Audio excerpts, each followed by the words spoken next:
One of the contributing factors to the fare evasion losses are international students in Victoria.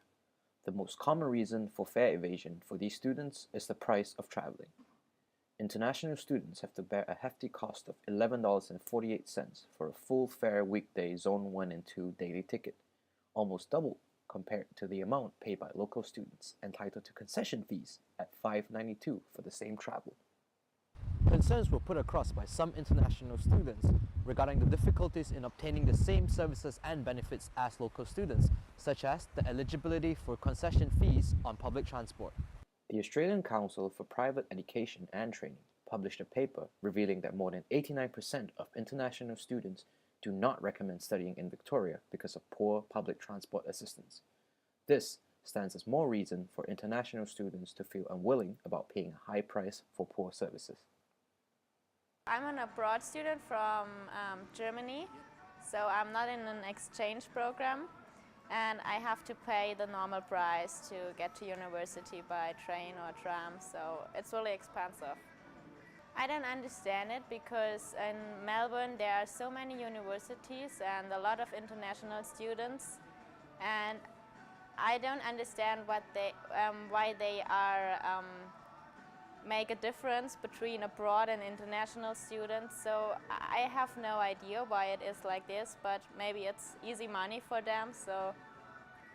The problem is exacerbated by the fact that although receiving the same standards of service and facing similar problems with fellow commuters, such as the untimeliness and cancellation of services, the inconvenience of topping up or purchasing a MyKey card, and faulty card readers, international students in Victoria are still required to pay more than local Australian students. There aren't any concessions for international students, only for exchange and for study abroad, and all the other ones that are going to stay here that are not Australians, they can't get it.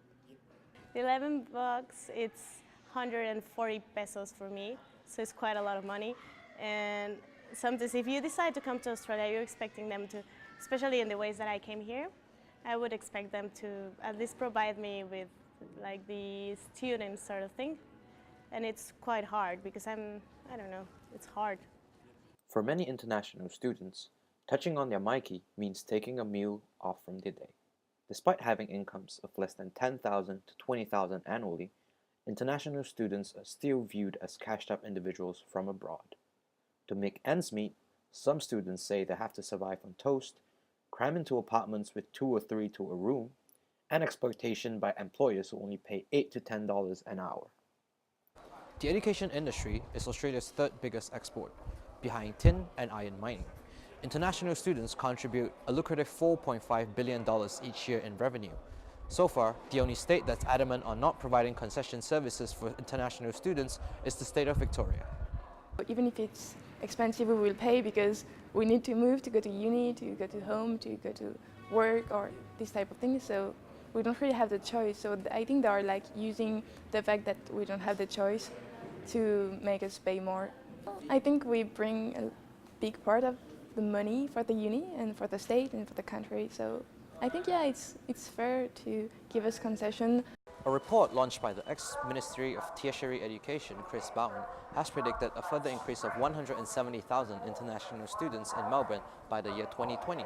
This estimate is set to drop if measures like allowing international students concession fees fail to work out. This is Benji Wong signing off for Burn TV.